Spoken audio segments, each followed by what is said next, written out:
क्षमा breaking Jain news. आचार्यों ने अपनी साधना आत्म साधना करते हुए गुफाओं में वन में रह करके विश्व कल्याण की दृष्टि से उन्होंने जिनवाने की आराधना की है और जो जितना उन्हें क्षोभम प्राप्त था उसके माध्यम से आगम की रचना करके हम लोगों के लिए बहुत बड़ा उपकार करके वो निकल गए हैं। किंतु उस जिनवाने की आराधना करने के लिए हम और आपके लिए भी अवसर प्राप्त है। इसलिए गुरुदेव का बार बार ये कहना रहता है, ये क्रोध मान माया लोभ ये सारे सारे प्रत्येक संसारी प्राणी की लगे हुए हैं। इनको जीतने के लिए, इनके ऊपर विजय प्राप्त करने के लिए स्वाध्याय करें, किंतु स्वाध्याय भीग करके करें। स्वाध्याय करना तो सभी लोग कर लेते हैं, किंतु एक खाना पूर्ति ना हो। सुबह हो गए, मान लो नहा धो करके भगवान की पूजन आदि कर लिए और 2-5 मिनट समय बचा हुआ है, उसमें एकाध पृष्ठ पलट करके 24 घंटे के लिए फुर्सत हो गए, ऐसा नहीं होना चाहिए। क्योंकि एक एक सूत्र, एक एक गाथाएं ऐसी हैं, उन पूरे गाथा को भी रटने की आवश्यकता नहीं है। एक गाथा में अथवा एक श्लोक में 4 चरण हैं। एक चरण भी यदि मान लो आत्मसात हो जाए तो मैं समझता हूँ कि शिविर का पूरा लाभ अपन ले सकते हैं। हाँ, क्योंकि कर्मों के आश्रव को रोकने का नाम संवर कहा है और संवर के लिए कारण स्वाध्याय भी है। और वस्तुतः वह स्वाध्याय विशेष रूप से निर्जरा के लिए इसलिए कारण सिद्ध होता है क्योंकि उस स्वाध्याय को आचार्यों ने 12 तप के अंतर्गत जो अभ्यंतर तप है, उस अभ्यंतर तप में स्वाध्याय को स्वीकार किया है। और कहीं कहीं पर यह भी पढ़ने को मिलता है कि स्वाध्यायम परमम तपः, स्वाध्याय एक उत्कृष्ट तप है, ऐसा कहा है। इसमें भी आचार्यों का आश्रय भाव ये है, अंतिम यदि कोई तप है तो वह ध्यान माना जाता है, किंतु ध्यान तक पहुंचाने में यदि कोई अनन्य साधन है, मन को एकाग्र करने के लिए यदि कोई उत्कृष्ट साधन है, तो वह स्वाध्याय है, ऐसा कहा है। इसलिए जिनवाने के प्रति भक्ति रखते हुए आदर भाव विनय के साथ, बहुमान के साथ, मैं इसलिए बहुमान के साथ कहना चाहता हूँ क्योंकि सब लोग जानते हैं सम्यक दर्शन के 8 अंग हुआ करते हैं, यह प्रचलन में है। प्रत्येक व्यक्ति 8 अंगों को जानता होगा, किंतु जिस प्रकार सम्यक दर्शन के 8 अंग हैं, उसी प्रकार सम्यक ज्ञान के भी 8 अंग हुआ करते हैं। इसका उल्लेख आचार्य अमरचंद सूर्य ने शायद पुरुषार्थ सिद्धि उपाय में इस प्रसंग को रखा है कि शब्दाचार, अर्थाचार, उभयाचार, विनयाचार, बहुमानाचार उपदानाचार्य, अनिन्नमाचार्य और एक आध कोई और है इस, हाँ कालाचार्य, बहुत अच्छा समय पर आपने बोल दिया कालाचार्य। हाँ, ये सारे सारे 8 अंग माने जाते हैं जिसके पालन करने से ज्ञानावरणी कर्म का क्षोभन तो होता ही है, किंतु ज्ञान में और निर्मलता आती चली जाती है और वह ज्ञान कालांतर में जाकर के चारित्र को अंगीकार करने के लिए वह ज्ञान प्रेरित करता है। केवल ग्रंथों का अध्ययन करने का उद्देश्य क्या होना चाहिए? होना ये चाहिए, ये ज्ञान किसके लिए है, ज्ञान के द्वारा हमें प्राप्त क्या करना है। ज्ञान का प्रयोजन है चारित्र प्राप्त करने के लिए। चारित्र के लिए ज्ञान नहीं, किसके लिए? ज्ञान के लिए चारित्र, ऐसा नहीं। ज्ञान के लिए चारित्र नहीं, किंतु चारित्र को प्राप्त करने के लिए, धर्म को आत्मसात करने के लिए, धर्म को अपने जीवन में उतारने के लिए अथवा धर्ममय जीवन को बनाने के लिए ज्ञान की आवश्यकता है। और वही ज्ञान विवेक नाम पाता है। विवेक के अभाव में भी ज्ञानावरणी कर्म का क्षोभम होता है, किंतु उस क्षोभम से कोई कर्मों की निर्जरा नहीं हो पाती। कर्मों की निर्जरा जो होती है वह रागान्वित ज्ञान के द्वारा नहीं होती, किंतु वह राग से रहित जो वीतराग विज्ञान है, जो कि चारित्र के साथ संबंध रखने वाला ज्ञान माना जाता है, उसके माध्यम से ही पाप कर्मों की निर्जरा और साथ से पुण्य का अर्जन भी होता है। इन 10 दिनों में आप लोगों ने मात्र ज्ञान की आराधना नहीं की है, मात्र आप लोगों ने प्रवचन ही नहीं सुना है, किंतु उस प्रवचन के अंश को अपने जीवन में उतारा है।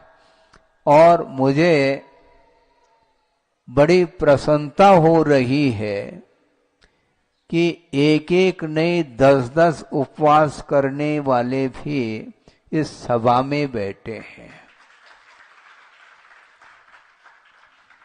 और उपवास का अर्थ क्या है? गुरुदेव ने ये भी कहा है, वास का अर्थ रहना होता है, और जो उपसर्ग जुड़ा हुआ है, निकट रहने का नाम उपवास है।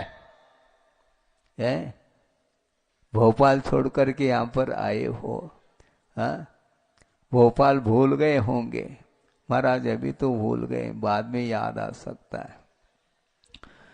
लेकिन उपवास का अर्थ निकट रहना। किसके निकट? आत्मा के पास रहने का नाम उपवास है।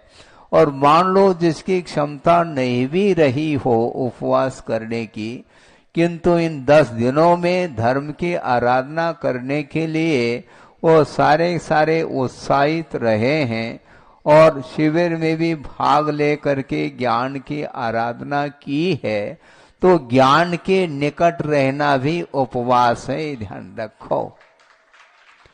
क्योंकि वही ज्ञान चारित्र को अंगीकार करने के लिए प्रेरित करता है।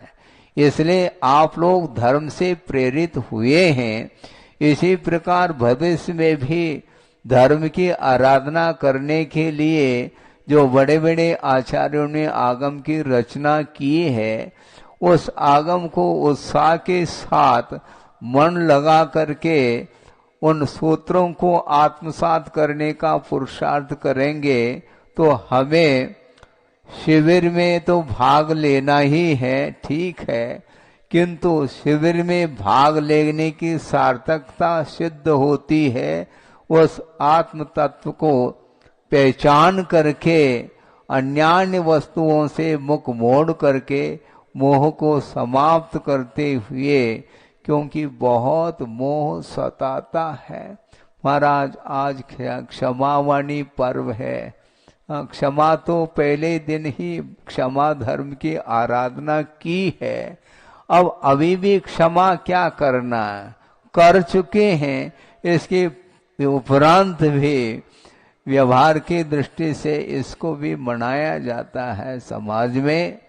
इसलिए मैं ये कहना चाहता हूँ, क्षमा धर्म का या क्षमा का जो भाव जागृत होता है वह कब होता है, किस परिस्थिति में होता है, ये भी कहा है आचार्यों ने।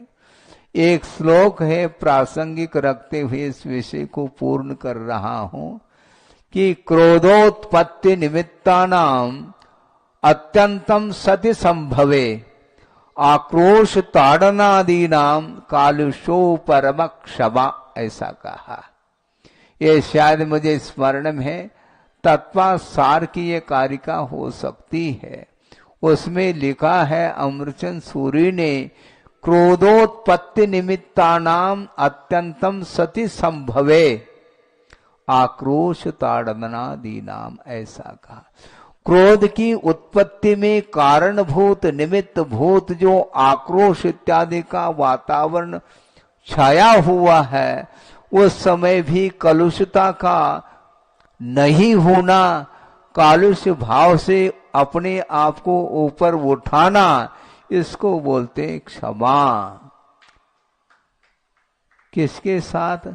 जो जिसके साथ अपनी मित्रता है उसके साथ तो हम क्षमा चाहते हैं, किंतु जिसके साथ शत्रुता का भाव अज्ञान दशा में जागृत हुआ था, उसके प्रति भी हे भगवान, अज्ञान दशा में ही आपको हमने शत्रु के रूप में माना था, किंतु अब ज्ञान जागृत हुआ है, इसलिए उनके लिए भी हमारा क्षमा भाव है। मित्य में सब भूदेशु वैरम मज्जम नकेन भी, वैर भाव किसी से मेरा न हो, सबके प्रति मित्रता का भाव रहे। इस प्रकार के भाव लाना ही वस्तुतः क्षमा धर्म की आराधना मानी जाती है।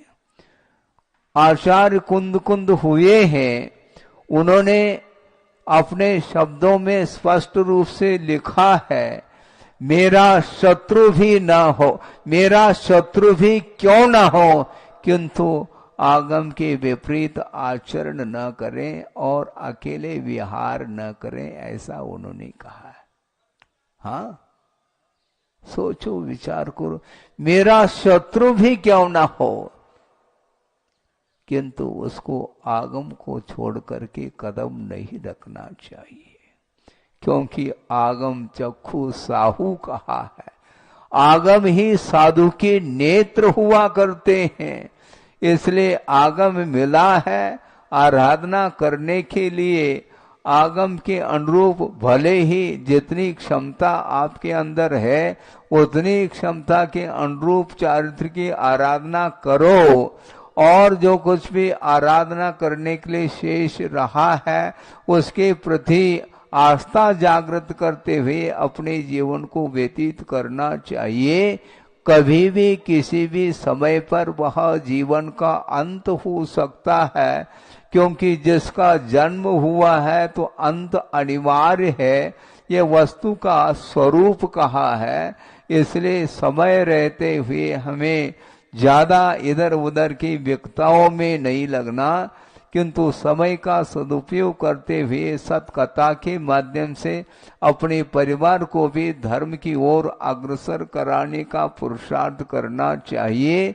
क्योंकि हमने कई बार प्रवचन के दौरान कहा है कि निरंतर चारों ओर जो वातावरण छाया हुआ है वह भौतिक वातावरण है, विषय सामग्री बढ़ती चली जा रही है और उसका उपयोग कर लेता है संसारी प्राणी और अज्ञान दशा में उसमें डूब रहा है। उससे पार होने के लिए एकाध पंक्ति भी आप यदि स्मरण में लाते हैं, जिसको आपने स्वाध्याय के रूप में किया है, वो एकाध पंक्ति एकाध सूत्र भी यदि मान लो, मनन और चिंतन करते हुए सावधानी के साथ जीवन को अपने जीवन में उस स्वाध्याय को उतारते हुए व्यतीत करेंगे तो निश्चित रूप से आपको पता नहीं चलेगा। किसी ने कहा कि महाराज 10 दिन पर्व के कैसे निकल गए पता नहीं लगा, और 10 दिन भी तो कहते जा रहे हो आप, पता तो है आपको 10 दिन हो गए हैं। उनका भाव ये रहा कि महाराज हम इतना नहीं समझ पाते थे, क्योंकि दुकान में तो व्यस्तता के कारण समय निकल जाता था, किंतु यहाँ पर दुकान मकान छोड़ करके आए हैं। इसके उपरांत भी उपवास आदि के साथ भी हम समय को गुजार रहे हैं, किंतु पता नहीं पड़ा सुबह कब हुआ और शाम कब हो गया। और महाराज जी ने भी कहा था कि प्रकृति भी आपके लिए साथ दे रही है। इसी प्रकार आप लोग भविष्य में भी स्वाध्याय आदि के माध्यम से धर्म की आराधना करते हुए अहिंसा धर्म को अपने जीवन में उतारने का प्रयत्न करेंगे। अहिंसा परमो धर्म।